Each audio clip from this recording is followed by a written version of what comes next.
Sarawak. Perinciannya bersama Buma Wiyin di sana. Buma, silakan. Baik Atika, terima kasih. Cadangan penambahbaikan skim gaji penjawat awam di negeri Sarawak dilihat berupaya menarik minat lebih ramai rakyat di negeri ini menyertai perkhidmatan awam negeri. Setiausaha Agung Gabungan Parti Sarawak Datuk Seri Alexander Nantalinggi dalam menyambut baik saranan Premier Sarawak menjelaskan ini akan menarik minat lebih ramai kaum-kaum lain termasuk kaum Cina. Menerusi kenyataan media, Dato' Alexander yang juga Menteri Kerja Raya berkata, inisiatif tersebut perlu disokong dengan pelaksanaan sistem pengambilan pekerja yang lebih adil dan saksama bagi memastikan pelbagai kumpulan etnik di Sarawak mendapat peluang sama rata untuk menyertai perkhidmatan awam negeri. Sebagai contoh, kumpulan etnik Dayak dan Cina sering merasa terpinggir dan tidak mendapat peluang yang adil dalam mendapatkan pekerjaan di perkhidmatan awam. Sehubungan dengan ini, beliau mengesyorkan supaya kerajaan negeri perlu mewujudkan sistem kota di peringkat pengambilan.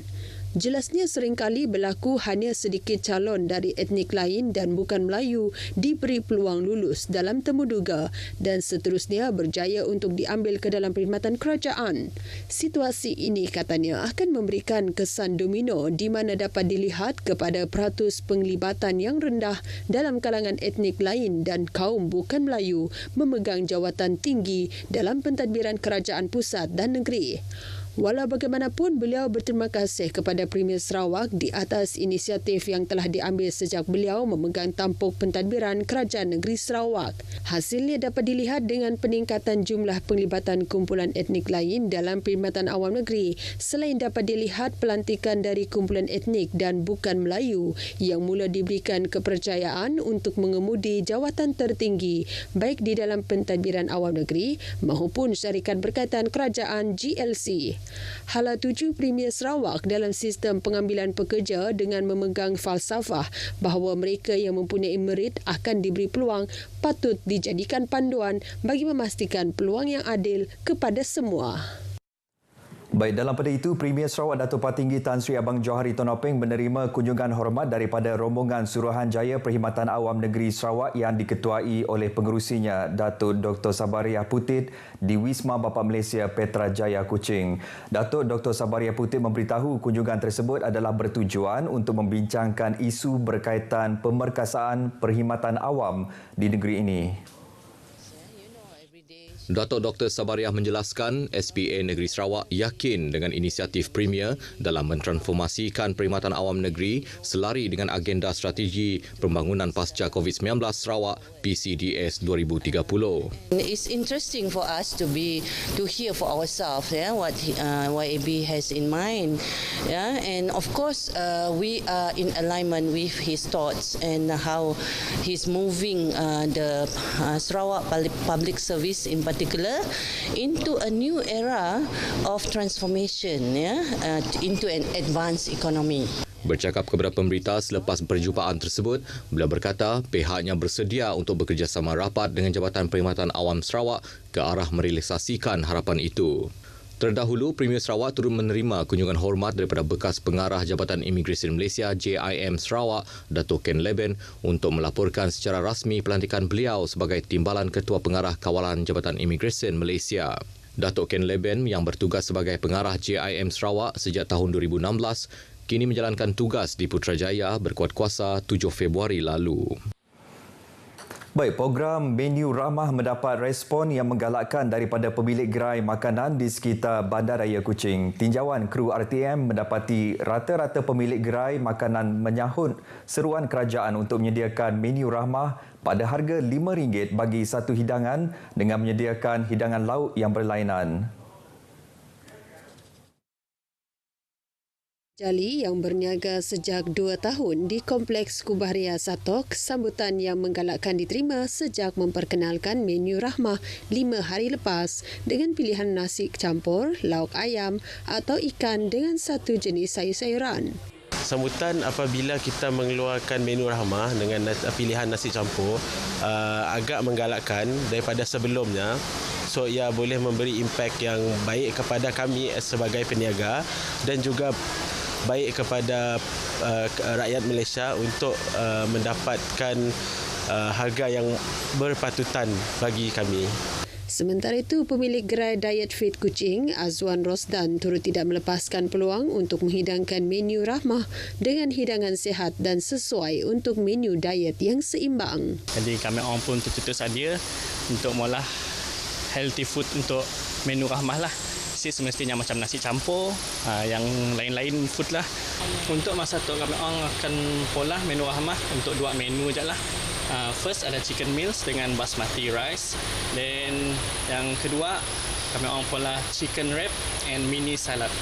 Berbeza pula bagi warung Hasmidah di Jalan Tan Sri Dato' William Tan, sebuah warung kecil yang telah beroperasi lebih 20 tahun, menghidangkan 10 menu sarapan seperti mi Jawa, nasi lemak dan laksa Sarawak, masih mengekalkan harga makanan bajet bernilai RM2 sahaja. Dengan kos sara hidup ini tu, makanan di situ nang kira sesuai lah untuk semua golongan masyarakat lah yang berpendapatan rendah. Tempat tu macam sesuai dah. Tentang bayarannya pun okey, memuaskan. Macam bagus juga lah untuk yang pendapatan rendah ke apa kan. Siapa-siapa pun boleh datang. Dengar cerita tu kawan tengok tempat makan itu. Lalu nak pergi itu juga harga murah. Yalah coba tu. Harganya masih sama. Yalah magic tu patut. Si tahu macam ni je. Yalah alhamdulillah je dapat maintain macam tu. Orang pun masih ramai. Sini tu susahlah nak nemu menu macam tu dengan harga macam tu. Macam yalah warung kampung-kampung di tengah bandar. Memang magic lah. Inisiatif Kementerian Perdagangan Dalam Negeri dan Kos Sara Hidup yang memperkenalkan menu rahmah pada harga di bawah RM5 adalah sebagai usaha untuk membantu golongan yang memerlukan menikmati hidangan yang seimbang, terutama dalam keadaan ekonomi yang tidak menentu. Majlis Daerah Luar Bandar Sibu MDLBS komited dalam menyampaikan perkhidmatan terbaik kepada penduduk di bawah kawasan pentadbiran majlis itu.